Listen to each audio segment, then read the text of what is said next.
Do you have any photographs and you have no idea who's in them? Maybe you've gotten some old photographs from your family and you are just clueless. They are awesome pictures, but you don't know who is in them. Let me give you some tips on things that you can do to identify who is in your photograph. And then I'm also going to introduce you to a kind of cool program that might help you out as well, but hold on for that one. So let me talk to you first about a couple of things that you need to keep in mind when you encounter old photographs and you don't know where they came from. First off, if they're in a photo album, don't take them apart. The rest of the photo album can provide clues for you as to who is in that photo, and you need to for sure take advantage of that opportunity. The second thing that I want you to do is to consider where that came from. Where did you get the photo from? Was it from your mom? Was it from your dad? Was it from your paternal grandmother, maternal grandmother? That, of course, can give you great clues in who might be in the photograph. And make sure that you make a notation about that. If you don't have time to deal with the photograph right now, that's okay. I want you to make a notation about where that photograph came from. Then I want you to compare it to other records that you have. If it's a family, I want you to think about how many kids are in that family. Where could they possibly fit into your family tree? And if that's too much and you really that's way too big of a step at this point, which I get, try to figure out what time period that photograph was taken. Now, you can do that with the type of photograph it was. For instance, daguerreotypes, those tin photographs, they were popular between 1839 and 1870. And those cabinet cards, those really thick photographs, they were popular from 1866 to 1906. So that can give you a window. However, there is something new that's out there. MyHeritage has a new application. It's called PhotoDater, and they will take a look at your photograph and look at the context clues of the photograph, and they'll give you a pretty good estimate of when that photograph was taken. So that can be really helpful. You do have to have a subscription to MyHeritage, or you need to have a subscription to their program called Reimagine. That's a photo app for your phone. And I don't know that this photo dating program is yet on that app, but it's coming soon.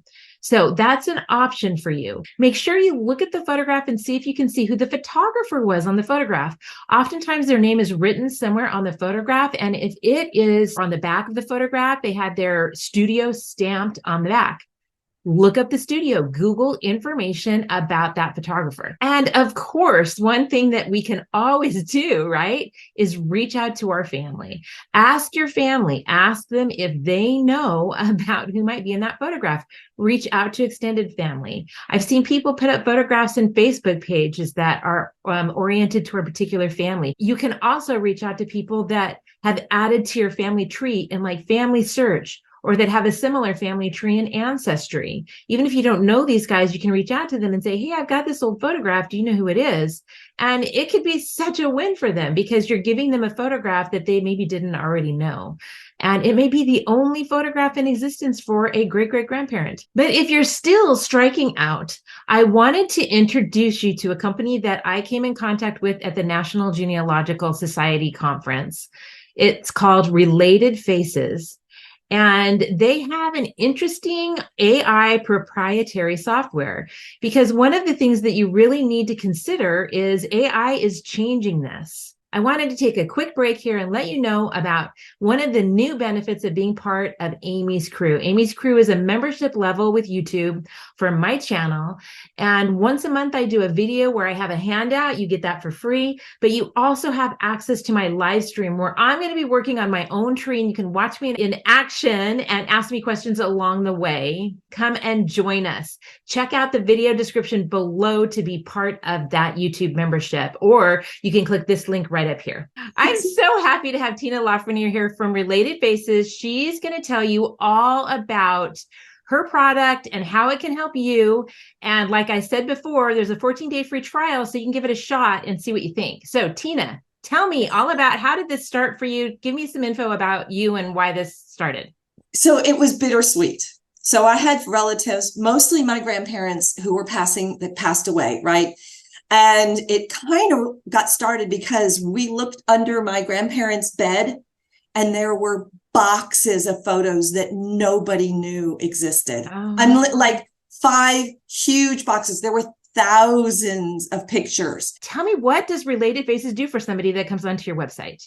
Sure. So you've inherited a bunch of photos. What we do is we offer you a service. So it's a subscription model. There's 2 time periods, and you can load your photos into our system, our platform, and we will make the comparisons using facial recognition and data analytics. And it boils down to a simple number. We give you a resemblance score, a simple number. These 2 things look this much alike, and it comes down to a number based on a 100-point scale. If somebody has like a picture that they know that this picture is so-and-so, right, but some of these other pictures they're not really sure about. So if they upload the one that they know and they upload the ones that they're not sure about, your system's going to be able to say, yes, that is most likely the same person. Is that what? Yes, exactly. So we found that most people that are unidentified in photos actually are known. They just didn't recognize them. Different, like I knew this person when they were older. Right. And here they are, young and pretty and all dolled up.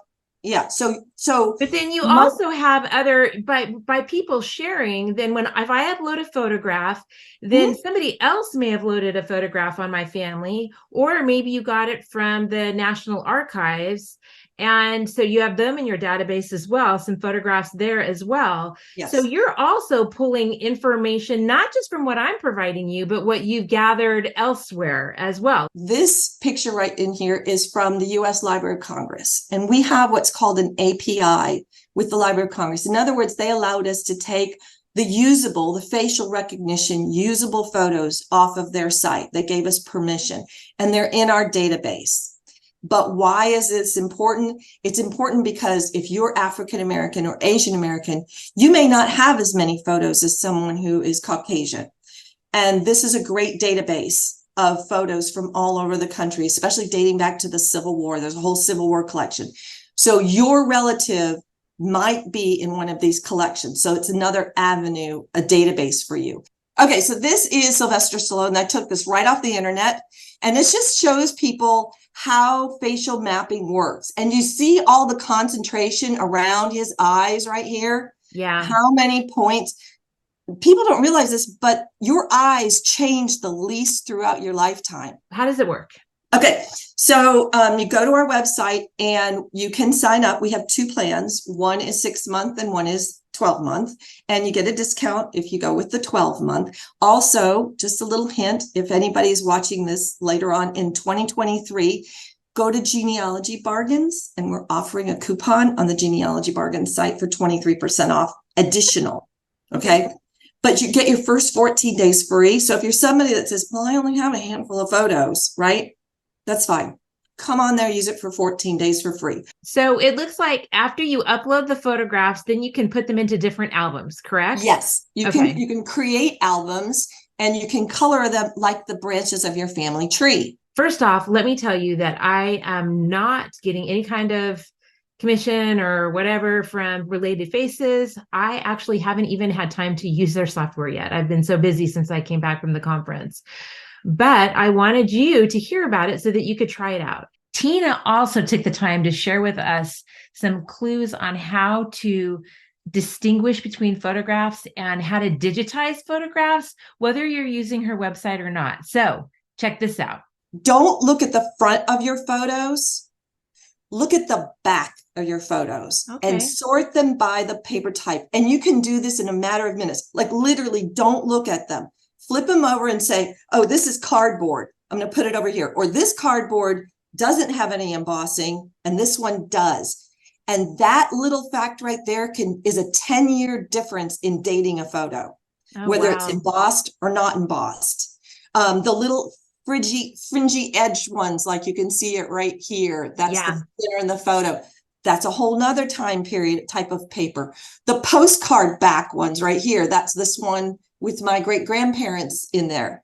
That's another time period. So you can group like your photos by 10 to 20 years very simply by don't look at them, flip them over, and do it by paper. All right. So then after you start getting them sorted and stuff, you're going to have to digitize them, right? Yes.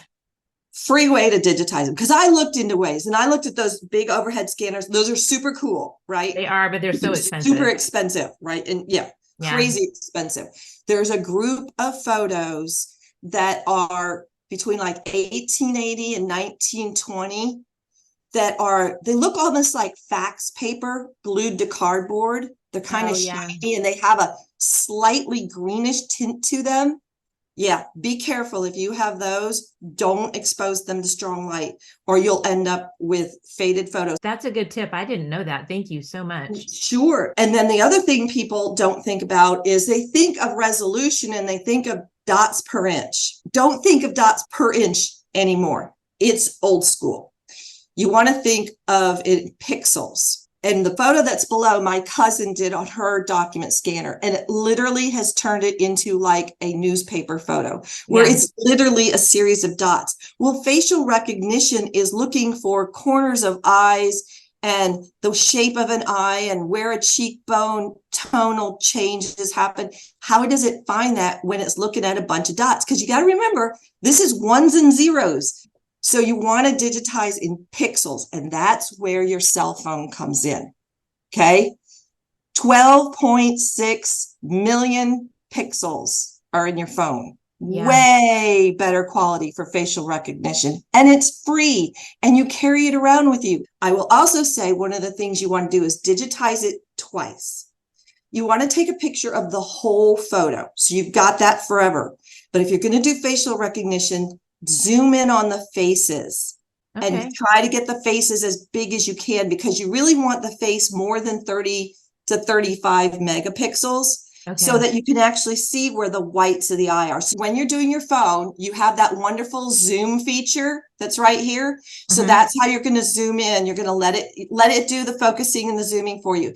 Overall, the goal of the company is to become a worldwide source for families to reconnect through the faces of their deceased relatives. Oh, I love that. That's awesome. Well, thank you so much for doing this with me, for sharing the information that you have, as well as the wonderful suggestions that you had that really pertain to no matter how anybody's dealing with their photographs. You gave us a lot of really great tips. So thank you. Thank you. You're very welcome. You're very welcome. And if anybody has any questions, they can always go on my website and hit the contact us. I'd really like to thank Tina for joining us. She gave us a lot of great information, some of which I didn't know, and I really appreciate it. I hope that this video has helped you in dealing with these photographs that you don't know who's in them. And this video right over here will help you deal with other inherited genealogy that you have, kind of trying to figure out what to do when you've inherited stuff and you don't know what to do with it. So give that a try, and I hope that helps you out. Thank you so much. Give this video a like, subscribe to the channel, and have a great day. Thanks.